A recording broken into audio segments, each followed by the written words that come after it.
Podľa jurgovských povestí je v najvyšších zrázoch ľadovej dolinky ukrytý poklad.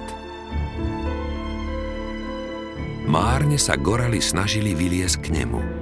V ich predstavách vystupuje ľadový štít ako zosobnený strážca domnelých pokladov. Jeho dominantné postavenie pri pohľade zo severu spôsobilo, že ho Poliaci dlhé storočia považovali za najvyšší vrch celých Vysokých Tatier.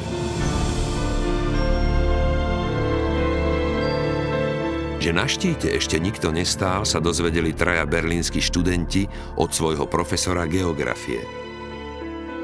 V roku 1835 podnikli pešiu túru cez celé poľské územie, ale ťažký ľadový hrebeň bol prekážkou, s ktorou si ani ich javorínsky sprievodcovia nevedeli rady.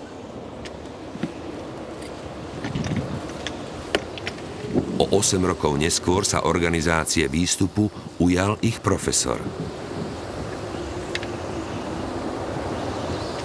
Aj keď kvôli vysokému veku osobne na štíte nestál, jeho výprava s povestným pytliakom na Kamzíky Jánom Budzom z konca augusta 1843 bola úspešná.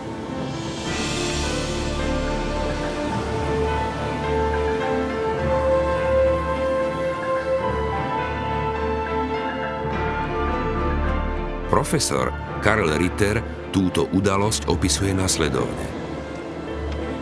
Ja som išiel iba do pol svahu, za to Javorínčania stúpali ďalej divou kamennou dolinou na najvyšší vrch Karpát, na ktorý dovtedy nikto nevystúpil.